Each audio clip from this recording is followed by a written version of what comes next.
There's a new animal in our midst. It's called the internet. All our lives now converge on it. It's perhaps the greatest revolution that we've seen in recent time, perhaps in the last 100 years. And we don't quite know what to do with it. Over the last year, 2 years, India has been convulsed with debates over the internet, the use of the internet, control of the internet, and censorship. Today, to talk about this new medium that is changing our lives, that is changing who we are, we have two excellent and very young men. There is Sachin Pilot, who is, I think, tired of being described as the youngest MP in Parliament, the youngest minister. He was the Minister of Information and Broadcasting till about a week ago, and is now the corporate minister. But I convinced him that there must be continuity and he can still speak on those things. So we have Sachin Pilot. We also have Ben Hammersley, who thinks that boxing is less violent than running as an ultra-marathoner. And when he broke both his legs, he took to being a boxer. And that's the kind of radical thinking he brings to understanding the internet and how an older generation, the pre-steam engine generation, must react to this new thing amongst us. So please welcome Ben Hammersley and Sachin Pilot.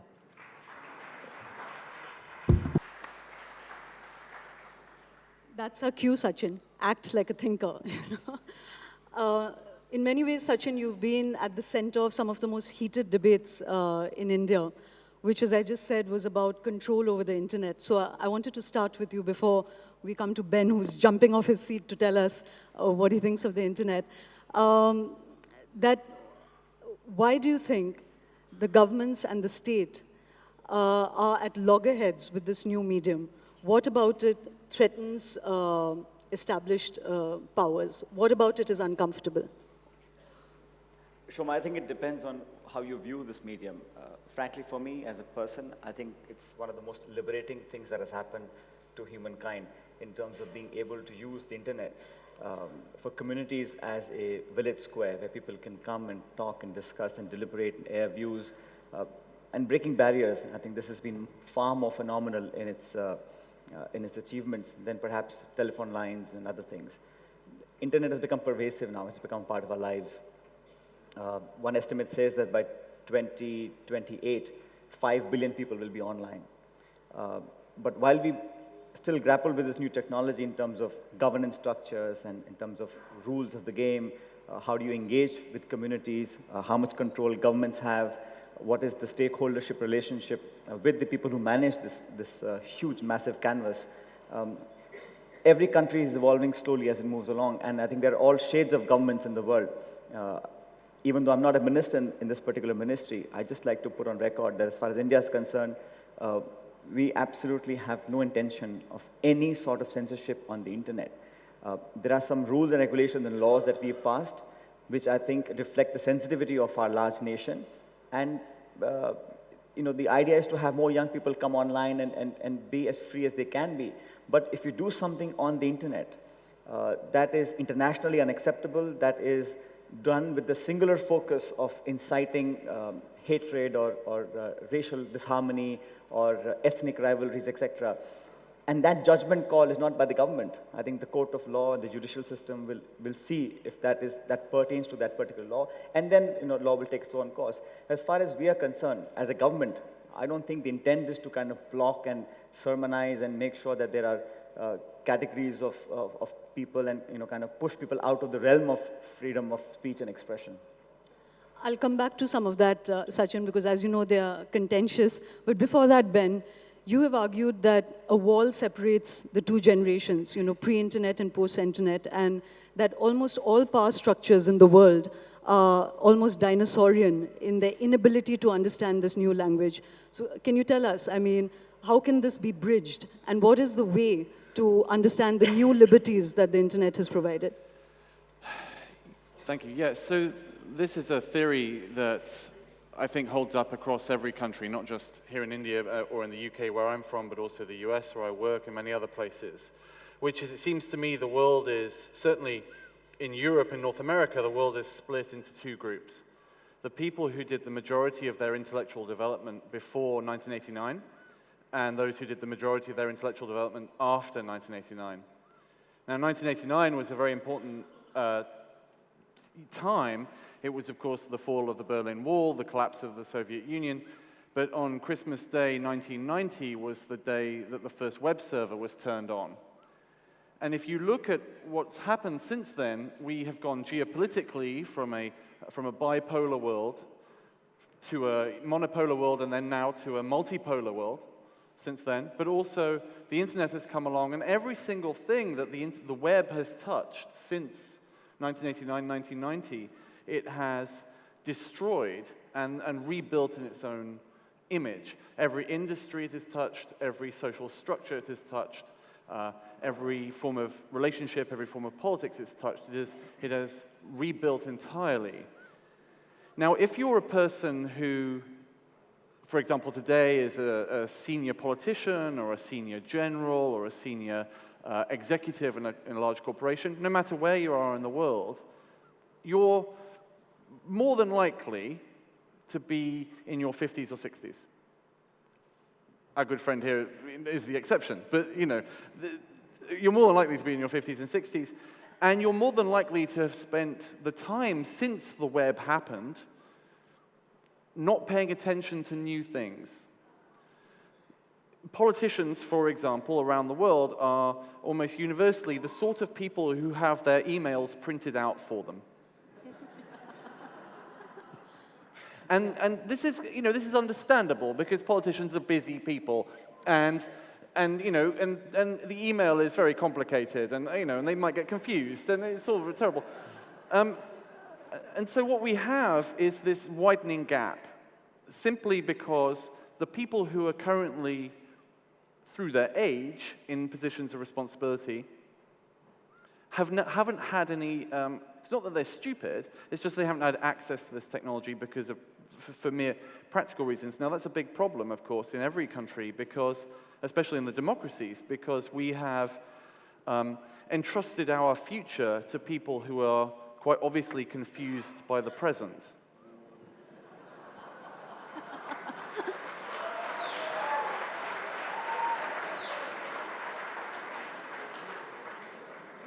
You can see there's a very appreciative audience here that is more technological than you give us. I've written a book, and it's available outside at 1 o'clock. By the way, I'll be signing them, so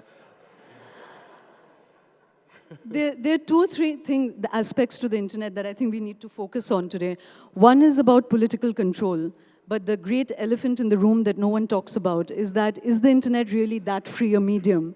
Because there are very big corporates that are today shaping the nature of that medium. They have control over that data, and that's one kind of internet control that we need to discuss, and really how free that is.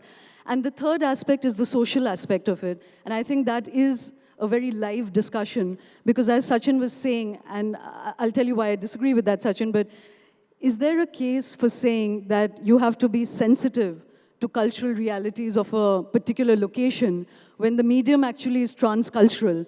And is it then beating the purpose of the internet to bring a transcultural medium down to local sentiments?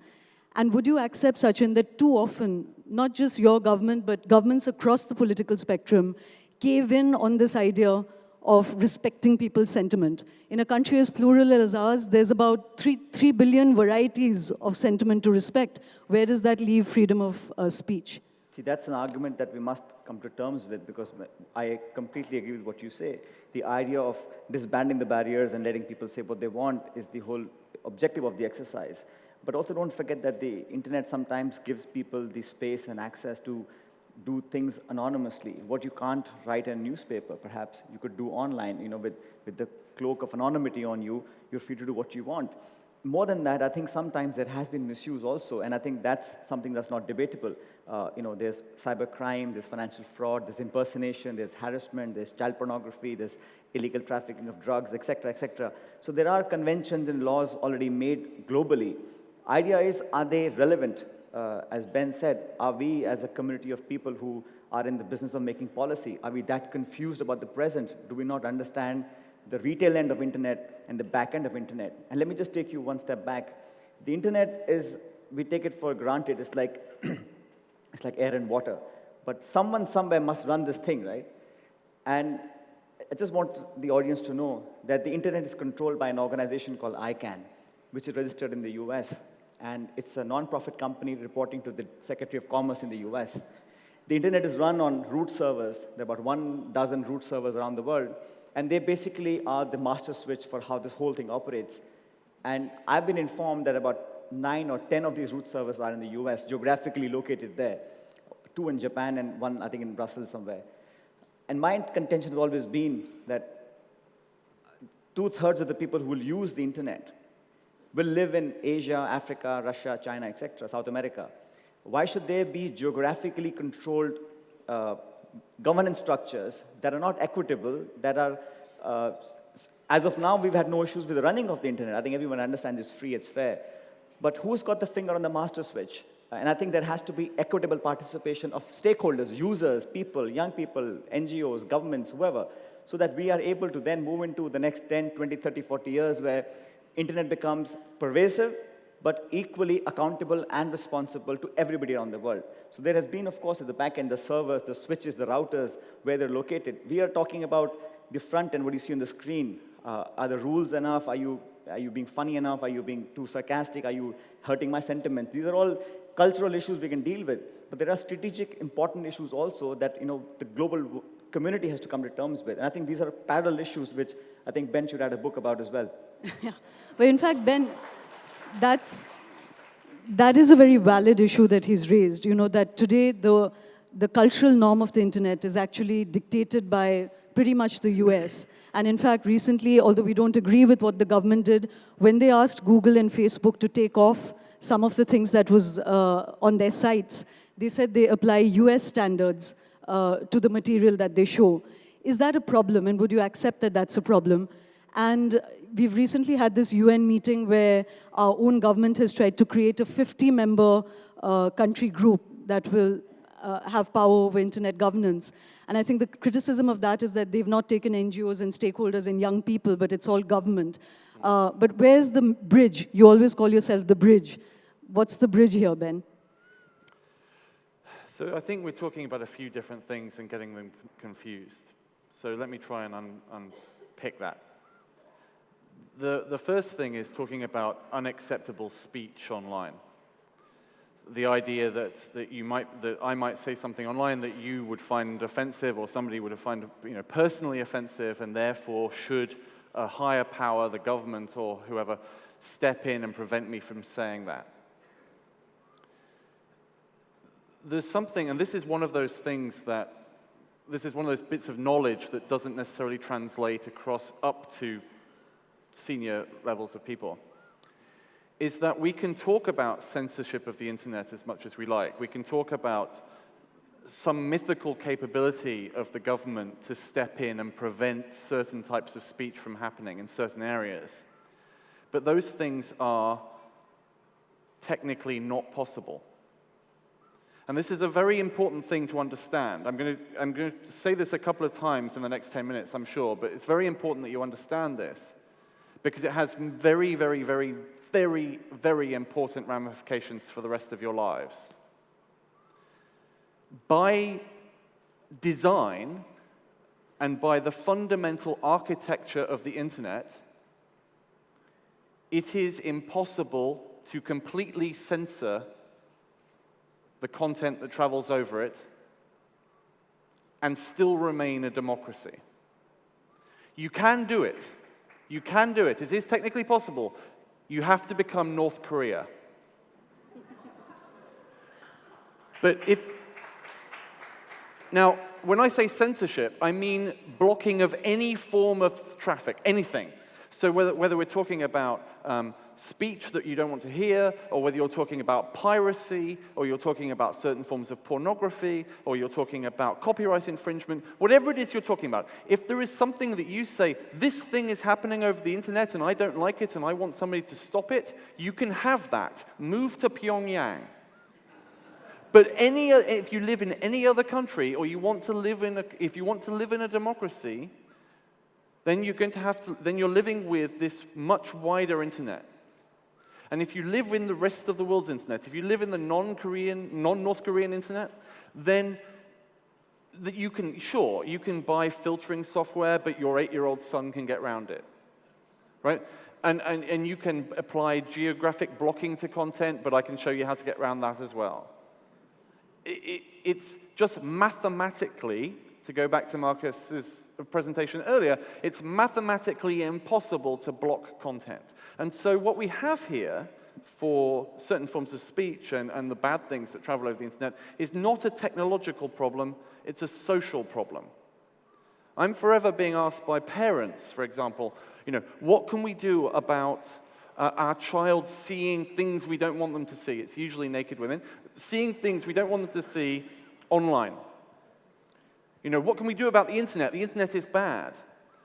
Now, that's not a technological problem, that's a parenting problem.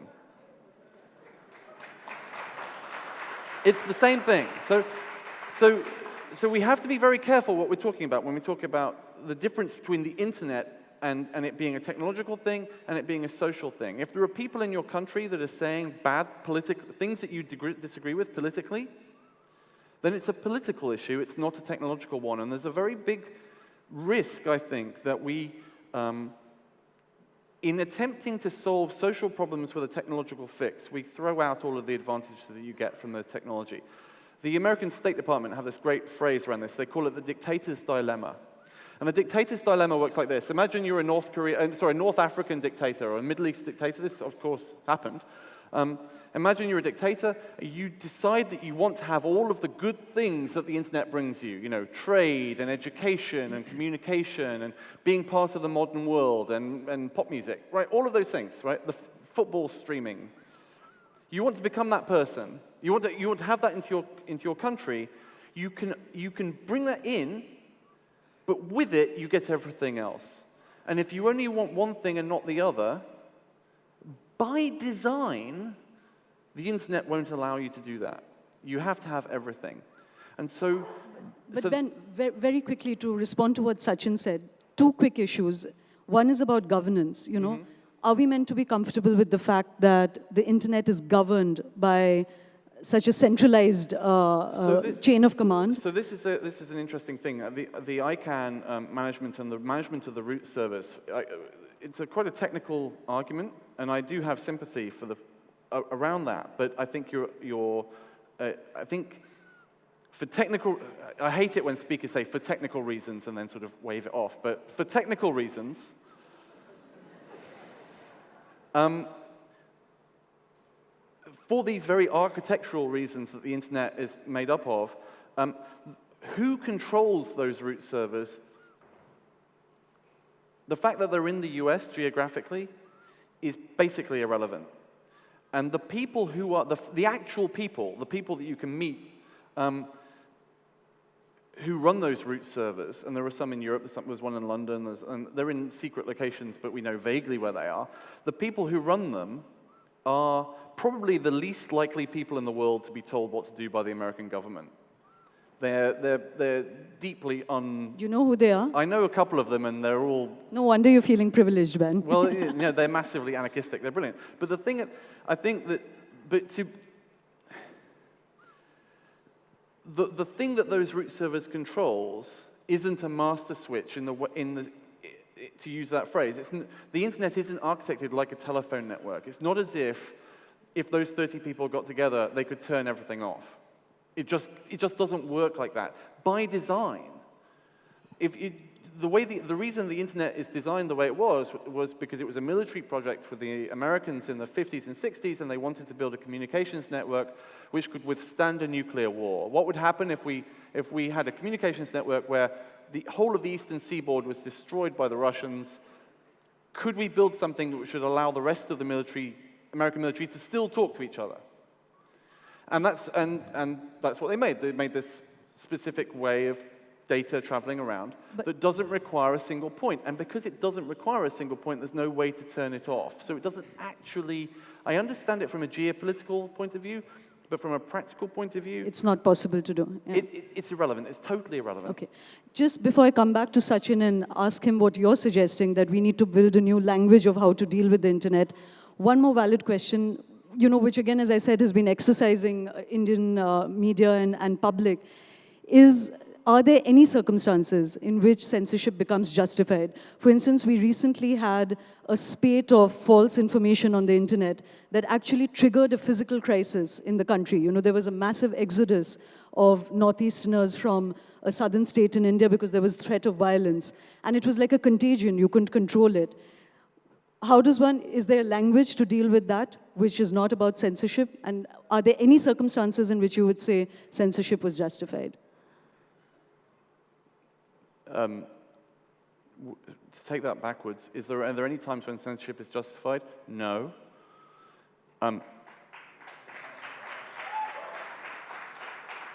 Even if it was justified, it would be impossible. And we run the risk in every country, because we had similar rumors in the UK and everywhere else.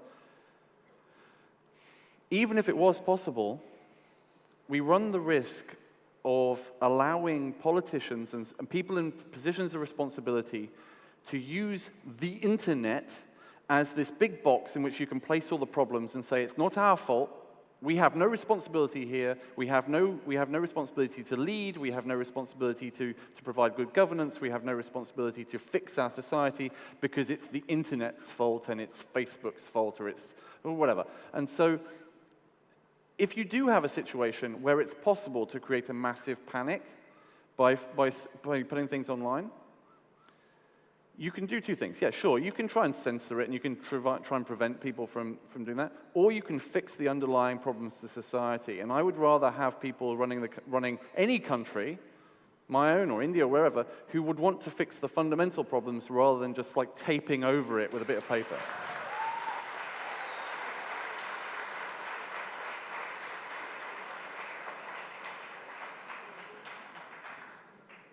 Sachin, that got applause, but you know it's difficult to fix underlying problems so easily or overnight. But what it might be easy to do, and that's something I'd like to put to you, is that why don't governments get smarter? Why don't they play the language of the internet? Why don't they counter-flood? If there's propaganda of one side, why not flood it with propaganda of another kind?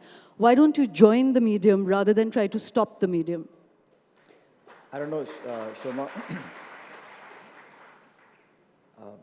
This is not a competition. And you're too young to be defending an older government. It's not about defending government, but it's a little bit more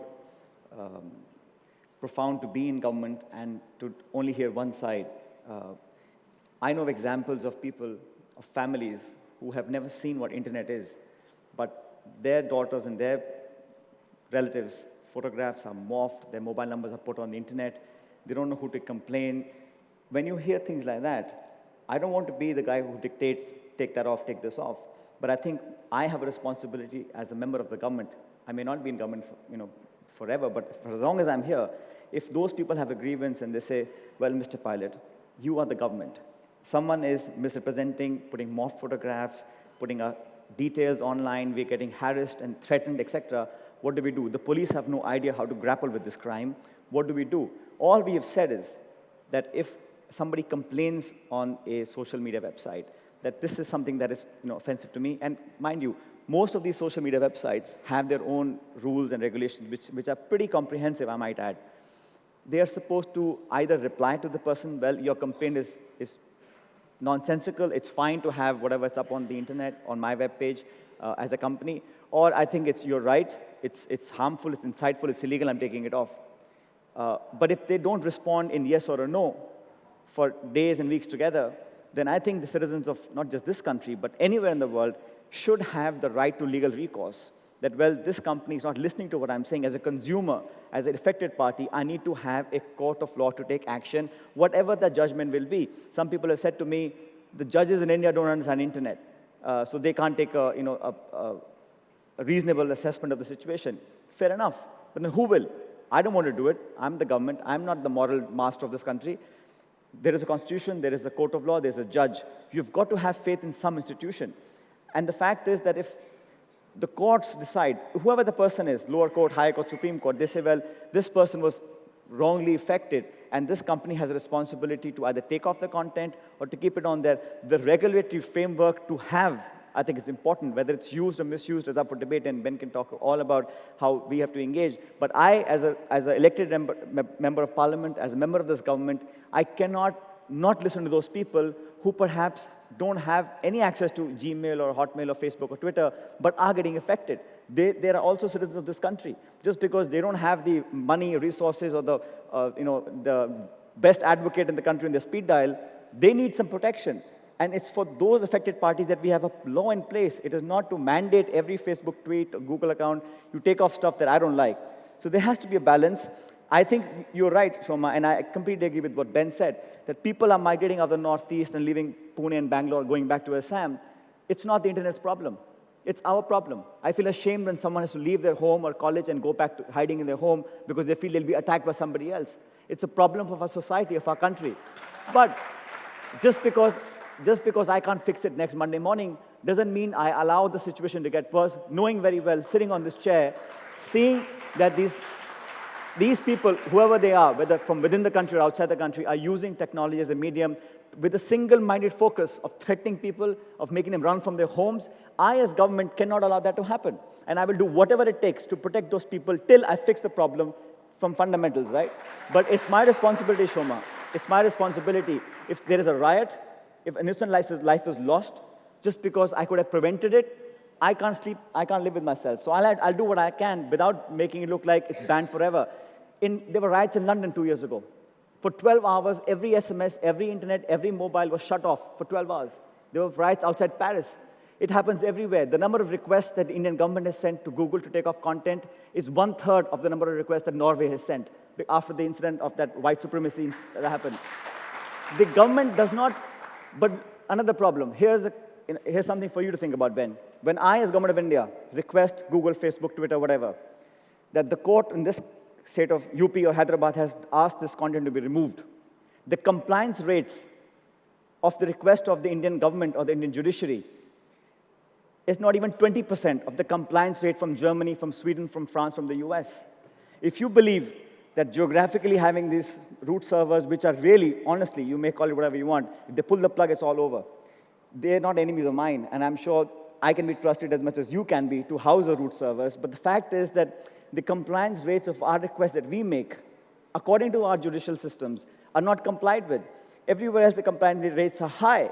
So there is some sort of disparity in who has how much leverage in diplomacy, in geopolitical terms. We're trying to make sure that there's more balance in how we govern the structures. Again, let me repeat, and I don't want to get more applaud than Ben, but I want to make people understand. It's not about sounding, I'm the champion of freedom, let internet do whatever it can. It should, it will. Nobody can stop it. If you think me or any other minister or any other government can actually stop the internet, it's impossible. And I'm spending billions of dollars to connect our villages. We are spending $6 billion to connect every village with high-speed optical fiber broadband. Why am I doing that? Because I want people to come online. I want people to watch football. I want people to get education, to get medical attention, which we can't afford to give. But if all the other crap comes with it, we'll have to live with it and make sure our society is mature enough to understand the nuances of shifting out and sifting out the bad stuff and keeping the good stuff. But you can't let people not have the right to ask for what they feel is harming them socially or personally. I mean, that framework of legal system we've got to have and protect.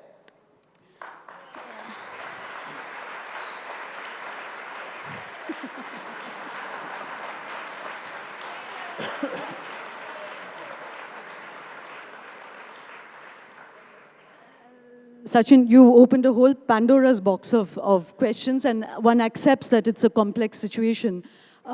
Just one other question to you before, and the bell is rung, is that do you believe that the government can misuse this? And I think what has created a lot of suspicion of the Indian government is the amendment rules of, I forget the year, 2011.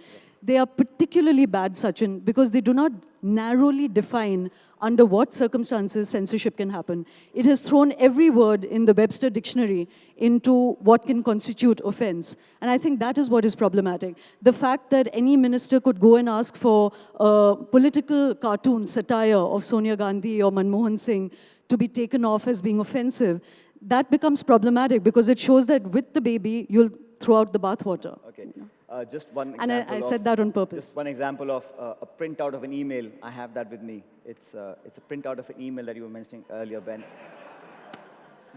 we as government have actually aligned our laws according to the Budapest Convention. There are some countries in the world that want complete dominance of the governments of the day to control the internet. We, and I'm saying this for record, India is against any such move. I used to have in my earlier ministry long discussions with the Europeans and the Americans. What we want is an enhanced cooperation where the committees that govern ICANN and the root servers should not be committee members who just basically have coffee and leave. They must be able to voice their concerns. And the Americans, the president of ICANN met me 2 weeks ago. He's very happy to have more Asians, South Americans, Africans on board, real power to be making people accountable if something goes wrong. We want a cooperative system of governance, not bureaucratic, not government-controlled, like the ITU, which controls the spectrum and the telecommunication services. But internet is far more changing, every 6 weeks. So you're going to have stakeholders, users, NGOs, and government representatives on the boards that control the system. So there's no question, let me reiterate, there's no question of the Indian government siding with those countries, one of them being North Korea, to actually control the internet globally through a bunch of bureaucrats that run things from Geneva or from New York. That's not the government's approach, and we are looking just for enhanced cooperation, and we have got support from across the globe on this. Ben, very quickly before we wind up, you wrote a book about 65 things that we need to know 64. Now for then. Can you tell us 5 very quickly? Okay, 3. Well, let me.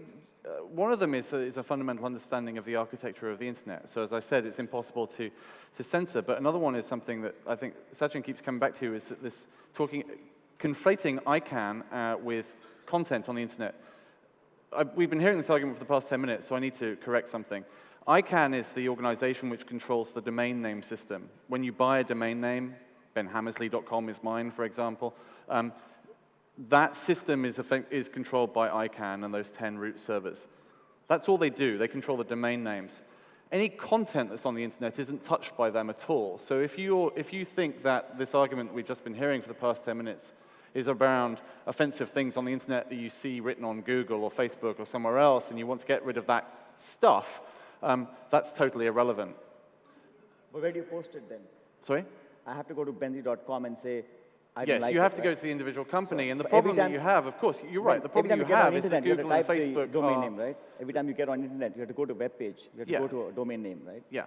But the issue, what you're talking about, is getting rid of content, and so the problem you have, you're entirely right, is that you have to go to Google or Facebook and ask them to take it down and use the legal procedures you're under. But this is, again, where we come to the issue that we already have in the majority of countries in the world, and I'm assuming you have it here in India as well, laws of libel and slander.